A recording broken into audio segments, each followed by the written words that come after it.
एक ऐसा स्केच बना ले छोटा सा। यहाँ से जो भी मैं लिखूँगा वो होगा हमारा इंस्पायरेशन, और यहाँ से जो होगा वो होगा हमारा एक्सपायरेशन।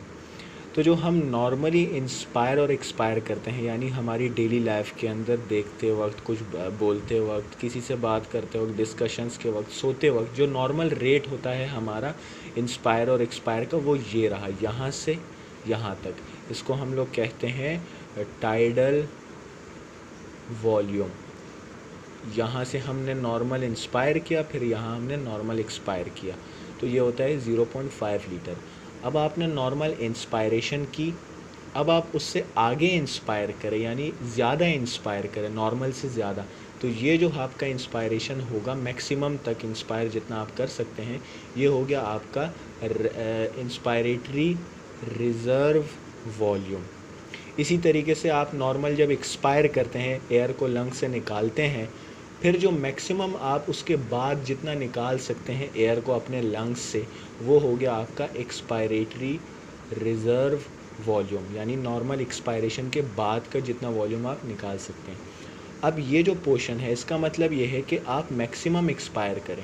आप ये सोच रहे हो कि हमारे एयर में शायद कोई एयर अभी बची नहीं है, क्योंकि आपने मैक्सिमम एक्सपायर किया, लेकिन ऐसा नहीं होता। कुछ ना कुछ एयर फिर भी प्रेजेंट होती है जिसको हम एक्सपायर नहीं कर सकते, और उसकी वजह ये होती है कि अगर 100% हमारे लंग्स से एयर निकल जाए तो हमारे जो लंग्स है वो कोलैप्स हो जाएंगे, चिपक जाएंगे। इसीलिए मैक्सिमम एक्सपायरेशन के बाद भी कुछ ना कुछ वॉल्यूम एयर की प्रेजेंट होती है लंग्स के अंदर, जिसको हम लोग कहते हैं रेजिडुअल वॉल्यूम।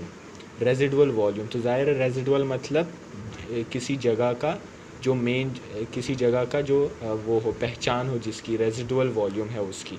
ये तमाम तर वॉल्यूम्स थी। अब कैपेसिटीज़, तो नॉर्मल एक्सपायरेशन के बाद आपने नॉर्मल एक्सपायर किया, फिर जो आपके लंग के अंदर वॉल्यूम रहेगी वो होगा आपका फंक्शनल रेजिडुअल कैपेसिटी, यानी यहाँ से यहाँ तक का, जिसके अंदर एक्सपायरेटरी रिज़र्व वॉल्यूम और रेस्पायरेटरी रेजिडुअल वॉल्यूम आ जाते हैं।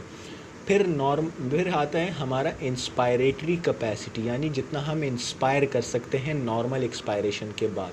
यहाँ है हमारी नॉर्मल एक्सपायरेशन, यहाँ से आप इनहेल करा अपने सांस को, नॉर्मल तक लेकर गए जितना आप करते हैं, फिर उससे ज़्यादा और किया आपने, तो ये हमारा यहाँ से यहाँ तक हो गया इंस्पायरेटरी कैपेसिटी। फिर एक और आता है हमारे पास वाइटल कैपेसिटी। ये तब देखने को मिलता है जब डॉक्टर हमें कहे कि लंबी सांस, गहरी सांस लो और गहरी सांस बाहर निकालो।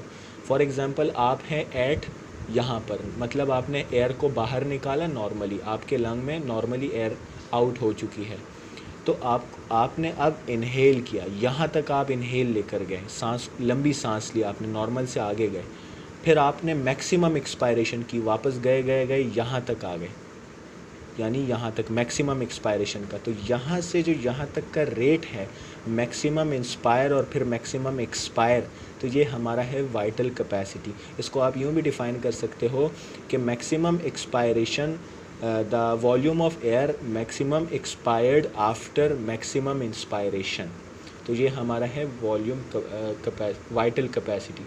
फिर टोटल लंग कैपेसिटी, ऑब्वियसली यहाँ से यहाँ तक जितना, जिसके अंदर सारी चीज़ें आ जाती है, वो हमारा है टोटल लंग कैपेसिटी।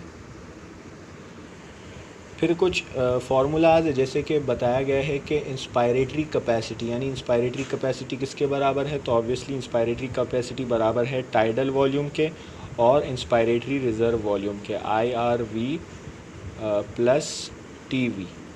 फिर हमारे पास है FRC, यानी फंक्शनल रेजिडुअल कैपेसिटी, ये रहा हमारे पास, तो ऑब्वियसली ये बराबर होता है एक्सपायरेटरी रिज़र्व वॉल्यूम और रेजिडुअल वॉल्यूम के, expiratory reserve volume plus residual volume की।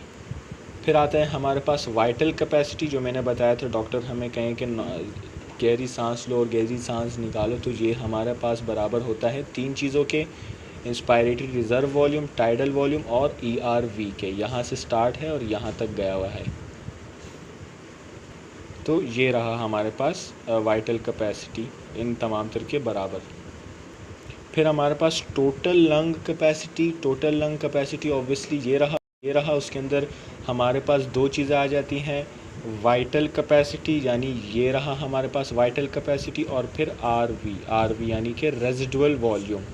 तो residual vital capacity plus residual volume, तो ये तमाम तर हमारे पास कैपेसिटीज़ और वॉल्यूम्स कंप्लीट हो गए।